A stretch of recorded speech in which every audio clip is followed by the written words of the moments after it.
This is Nana, a proud young Ghanaian doing a part-time apprenticeship with Nite, a loudspeaker engineer in Accra. Nana has been passionate and obsessive about speakers since the day he was born, including making life-size Lego speakers when he was a kid. This unique apprentice-master relationship is extraordinary because Nana has autism. Nana chooses not to speak very much, but driven by his obsession to design and build speakers, he has carved out a journey with Nite which goes beyond conversation. Nite himself has had all perceptions of what it's like to teach a young person with a disability challenged. He says that Nana has rather taught him things because we know that people with autism can have a razor-sharp perception and are able to imagine and think complex patterns. The family have been on a long journey searching for the clue to his future, and today are amazed that his lifetime obsession is becoming his career.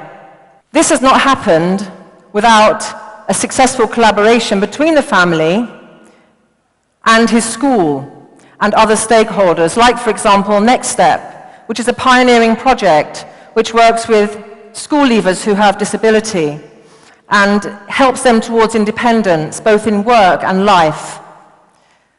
So Nana's school, Multikids Inclusive Academy, is Ghana's first inclusive school that celebrates neurodiversity. Through cultivating a culture of inclusion and uniqueness, students who are different, students who have different kinds of minds and different kinds of bodies, walk hand in hand with students who are neurotypical. Every Child Matters drives a personalized curriculum with specialized teaching staff and a progressive team of therapists. And together, they build the students' confidence to walk towards their future confidently. If a child doesn't speak, it's our job to find the key to unlock her silence. One of our students, Aisha, who has autism, doesn't speak. In the last few years, she's been doing and working with a radical therapy which has enabled her to start communicating. One of the first things that she said to her mum in her 13 years was, "I've tried to speak, but only air comes out." It's time for us to rethink our attitudes towards teaching and learning, towards people who are different, above all, towards envisioning and being passionate about having an inclusive society, a society that doesn't shut out, marginalize, reject children and families who are living with disability. If you're a teacher with working in an inclusive environment, you have to step beyond standing in front of the class and talking. You have to step into the realm of multisensory. Now, this is time to introduce you here to George, who's my sign interpreter today, to make this talk more inclusive. We're going to show you how it feels to be in an inclusive, multisensory environment. He's going to teach you, good morning, how are you? I'm fine, thank you. Over to you, George.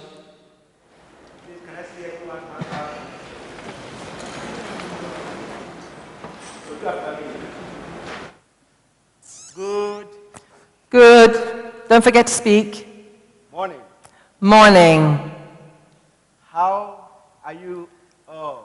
How are you all? I'm fine. I'm fine. Thank you. Thank you.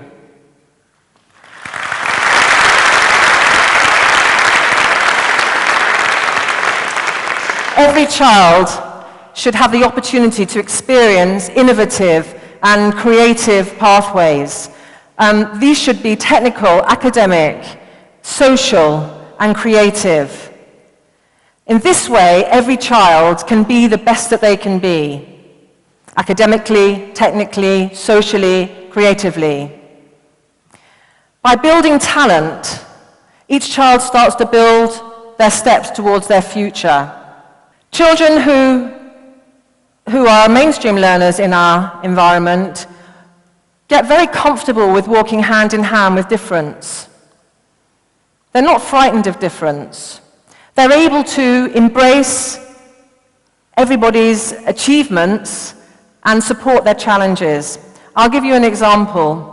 If you were to walk out into the playground of our school, which I did just recently, and I came across a group of kids playing football, some really, cool, sporty types, boys really interested in football, and suddenly there was a great cheer. Yay, Chazo!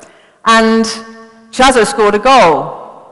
I was quite surprised that Chazo was part of this group, but it was wonderful. So I pulled one of the kids aside and I said, I didn't realize Chazo was good at football. And they said, oh, he's really good at scoring goals. I said, oh, wow, okay, so why wasn't he in the football team? And they said, well, because he always passes the ball to the opposite team. And, this is an example of how things are real. The shades are down. There's no worries. People accept your strengths and accept your challenges. I was walking through the park in London a few years ago with my son, who is a neurotypical child in Multikids. And we were walking with his friend. And coming in the other side of the park was a boy in a wheelchair. And his friend pointed him out and said, oh, look at him. And my son took a cursory glance and said, oh, he's probably got CP, like my friend Sean in my class, only his is more mild. While the friend's face just dropped. CP, friend, your class. He was totally confused. But for me, it was absolute affirmation that inclusive education works. That children who are educated in an inclusive setting will be the change makers of the future. They will confront and challenge the stigma attached to people with disability and people who are different. Children who are different, growing up into adults who are different, they will be the ones who impact the world with their unique perceptions and talents. It's time to rethink our attitudes towards disability, towards difference.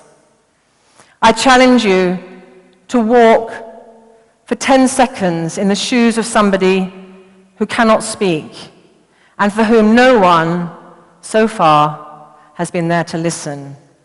Thank you.